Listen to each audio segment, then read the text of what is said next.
March 14, 1987. The world knew Sylvester as disco's glittering icon, the falsetto king who made Studio 54 bow down, but backstage at War Memorial Opera House that night, he was dying and nobody in that crowd of 4,000 knew it. The pills in his dressing room weren't for his throat, they were keeping him alive one day at a time, and what happened in the next 30 minutes wouldn't just change one concert, it would rewrite medical history and challenge everything doctors thought they knew about the human body's will to survive. Because when that scream cut through "You Make Me Feel Mighty Real" and Sylvester saw what was in row 5, he made a decision that his manager said would destroy his career, that his doctors said would kill him faster, but 3 days later when the medical reports came back from San Francisco General, nobody, absolutely nobody, could explain what had happened to that dying child's body. What occurred that night is still debated in medical literature today because Brandon Hayes's blood work defied every known principle of terminal leukemia progression, and the only variable that changed was 30 minutes with a man in sequins who was fighting his own invisible war. Hit that subscribe button because by the end of this story, you'll understand why one concert, one dying performer, and one rejected child created a moment so powerful that it's whispered about in hospital corridors and LGBTQ+ support groups to this day, and why the rainbow bracelet Sylvester wore until his last breath is now in the Smithsonian. Sylvester's voice was something science couldn't quite explain, a 4-octave range that could shatter glass in falsetto or rumble your chest in baritone, and when he hit that high note in "You Make Me Feel Mighty Real" in 1978, it wasn't just a song, it was a declaration of war against a society that wanted people like him invisible. But what made Sylvester dangerous, what made the industry both worship and fear him, was that he refused to butch it up, refused to tone it down, refused to pretend. When other artists were advised to appeal to mainstream audiences, Sylvester showed up to the American Music Awards in a dress made entirely of ostrich feathers and platform heels that put him at 6'7", and he didn't just walk the red carpet, he owned it. But here's what the cameras didn't show you, what the magazine covers and Billboard charts couldn't capture: by 1987, Sylvester was losing a war nobody could see. The AIDS crisis had turned Castro Street from America's queer paradise into a graveyard, and Sylvester watched friends die every single week, watched the disease take people in their 20s and 30s, watched the government ignore it, watched Reagan refuse to even say the word AIDS while thousands dropped dead. And Sylvester knew, had known since 1985 when his doctor sat him down and showed him the test results, that he was next in line. The record executives loved Sylvester's money but hated his image. Behind closed doors, they begged him to masculinize his performances, to wear suits instead of gowns, to lower his voice from falsetto to baritone, to maybe, just maybe, not be so obviously gay. One executive actually said to his face, "Sylvester, you could be the next Marvin Gaye if you just toned down the ye flamboyance." Sylvester's response was to show up to his next concert in a wedding dress made of mirrors and platform boots that cost more than that executive's car. The album went platinum anyway.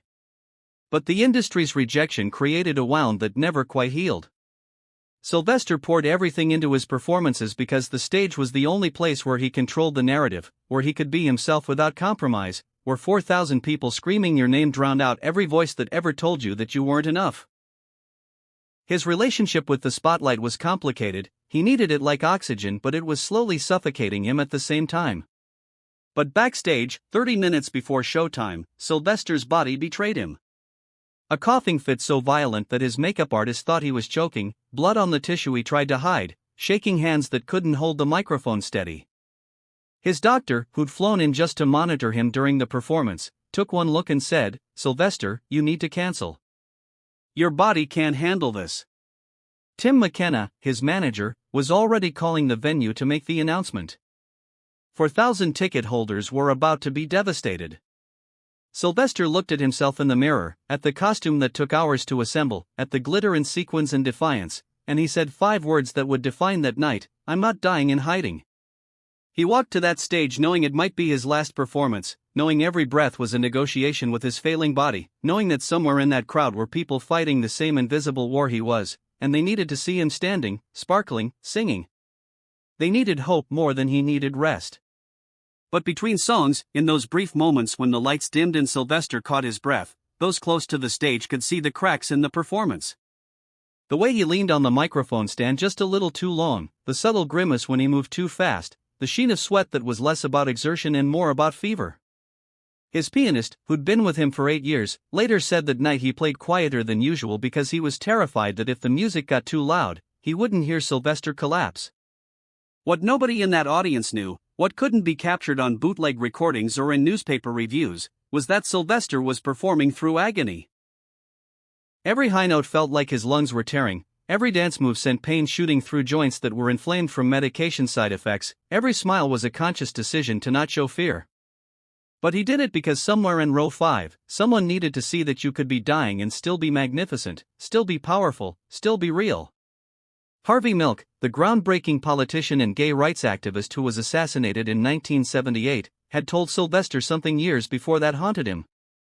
They'd been at a Pride event, both exhausted, both aware that being openly queer and in the public eye made them targets, and Harvey had said, "Sylvester, they'll try to forget us. They'll try to erase what we built. Your job is to be so undeniable that erasure becomes impossible." When Harvey was murdered 5 months later, Sylvester made a vow at his funeral: he would never make himself smaller, never compromise, never give them an easy excuse to forget. And that's when it happened. That's when a sound cut through Sylvester's performance that nobody expected, nobody could have prepared for.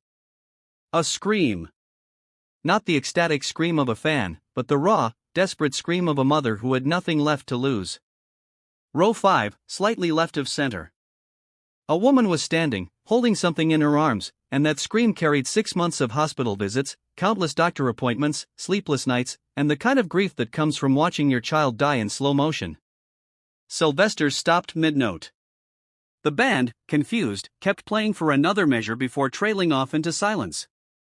4,000 people turned their heads toward row 5, and what they saw made the entire opera house hold its breath. Linda Hayes, 32 years old, holding her 8-year-old son Brandon in her arms like he weighed nothing because he practically did.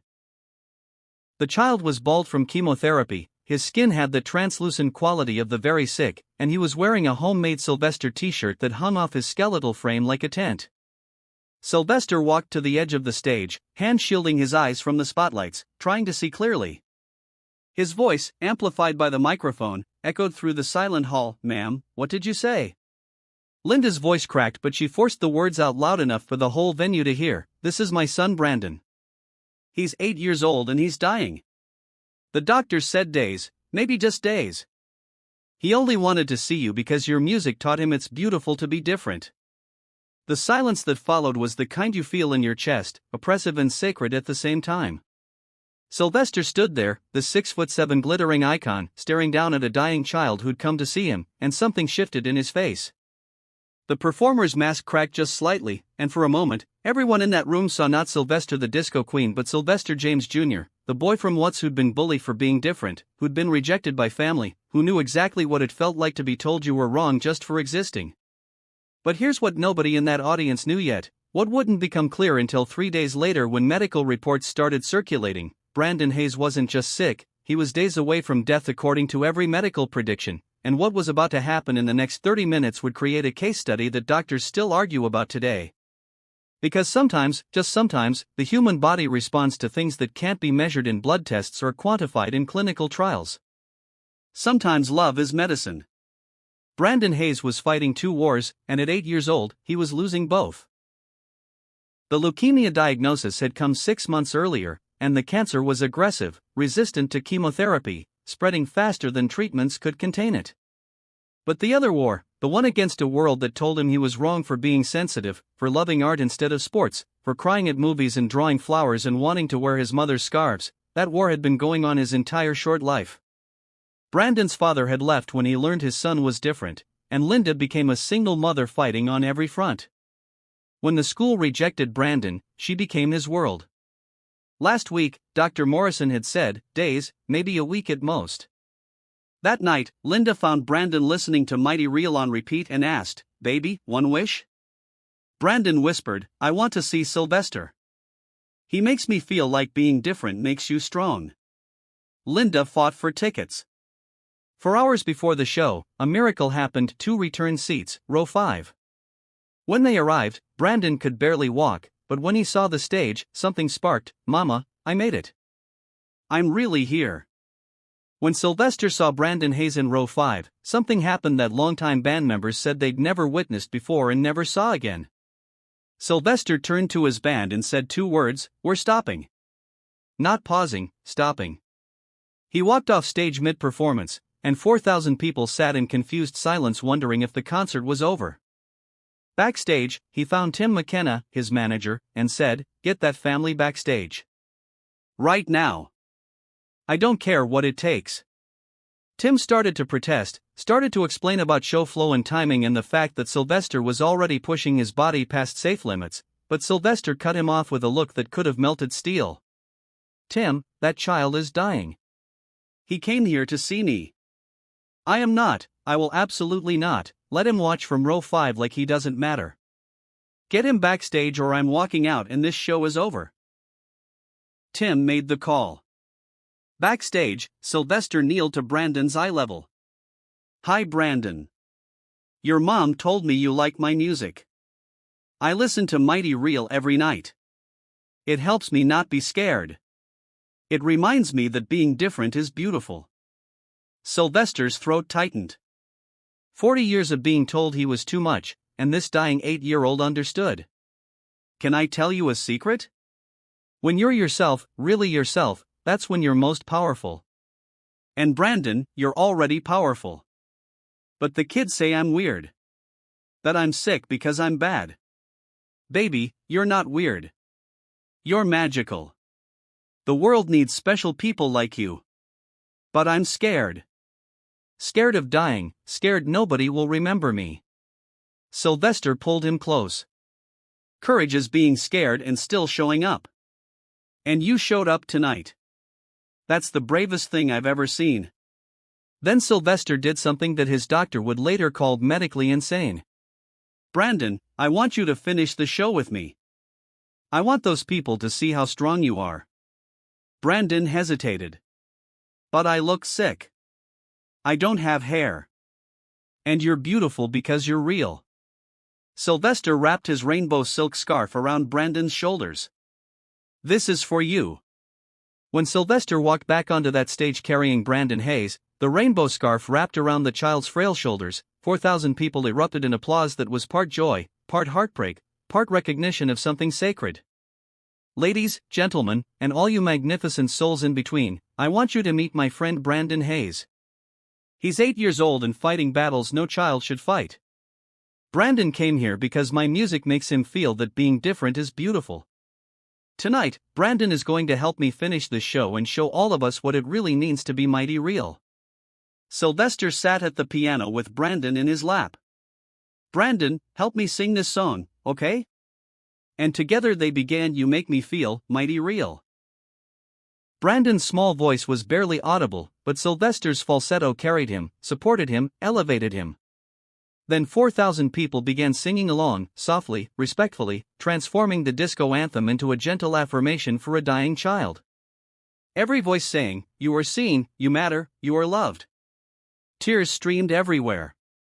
The song was no longer a performance, it was a communal prayer, a collective embrace of a child who'd been rejected, abandoned, told he was wrong. For 3 minutes and 40 seconds, Brandon Hayes was the most important person in San Francisco. When the song ended, Brandon did something nobody expected. With shaking hands, he removed a handmade rainbow bracelet and put it on Sylvester's wrist. "For you. So you remember me. So you remember I was real." Sylvester broke. Right there on stage, this icon wept openly, holding Brandon and promising, "I'll never take it off, baby. Never. You'll be with me forever." The next morning, Linda took Brandon to San Francisco General expecting to discuss hospice. But when Dr. Morrison reviewed Brandon's blood work, his expression changed from professional detachment to confused concern.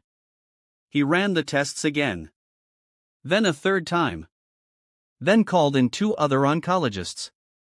Brandon's white blood cell count had increased. His body temperature had normalized. His energy levels were at heights not seen in 6 months. Dr. Morrison pulled Linda into the hallway. "I don't understand. Yesterday we were planning for days, maybe a week. Today he's showing markers of someone whose body has decided to fight back. It's like something triggered a response in his immune system." Linda knew what had changed. Sylvester's love, 4,000 people's acceptance, being seen and celebrated, it had triggered something medicine couldn't quantify. Brandon Hayes didn't die that day. He didn't die that week. He didn't die that month. The child doctors had given days to live survived 8 more months. 8 months that were medically improbable, 8 months that defied every prediction. During those months, Sylvester kept his promise. He called every week, visited monthly, sent music in letters. Once, when Brandon was hospitalized, Sylvester canceled performances and sang through the night. By November 1987, Brandon's body stopped fighting. Linda brought him home, and Sylvester called every day. Once, Brandon asked, "Will you remember me after I die?" Sylvester looked at the rainbow bracelet and said, "Baby, I'll remember you even after I die." Brandon Hayes died on November 12, 1987, in his mother's arms, wrapped in Sylvester's rainbow scarf. But he didn't die afraid, didn't die alone, didn't die ashamed. He died knowing he was loved. After meeting Brandon, Sylvester changed. He started seeking out sick children at concerts, reaching out to rejected youth, working with AIDS organizations. He wore that rainbow bracelet until December 16, 1988, when AIDS complications finally took him at 41 years old. In 1989, Linda Hayes founded the Brandon Hayes Foundation supporting LGBTQ+ youth fighting serious illnesses. The motto, "We take care of our own." To date, it's helped over 15,000 young people. Today, in War Memorial Opera House's lobby, there's a plaque, in memory of Brandon Hayes and Sylvester James Jr., March 14, 1987, the night music became love and love became healing. That March night reminds us, we never know who's in our audience, who needs affirmation, hope, or just someone to say they matter. Sylvester stopped his show for Brandon Hayes, but Brandon saved Sylvester's show by reminding everyone what performance truly means: human connection, using whatever talent we've been given to make someone else's life brighter. Sylvester's final interview, weeks before his death, asked about his greatest achievement. He didn't mention platinum records or his pioneering role in disco. He touched the rainbow bracelet. "I made a dying child feel mighty real. Everything else is just noise." That bracelet is now in the LGBTQ+ History Museum in San Francisco, displayed alongside his most famous costumes. The placard reads, "Made by Brandon Hayes, age 8, worn by Sylvester James Jr. until his death." A reminder that love, acceptance, and the courage to be yourself can change the world, one person at a time. Medical reports documenting Brandon's 8-month survival are still referenced in palliative care discussions, though doctors remain divided on explanations. But Linda Hayes and everyone in that opera house know the truth: love is medicine, acceptance is healing, and being seen for who you truly are can trigger responses in the human body that science hasn't learned to measure yet. In a world that constantly tells certain people they're too much or not enough, that March night stands as eternal evidence that the world is wrong. You are enough. You are mighty. You are real. Just ask Brandon Hayes, who got 8 more months just by being seen.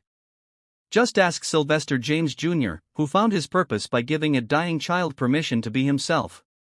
Just ask 4,000 people who witnessed a miracle and never forgot what love looks like when it refuses to compromise.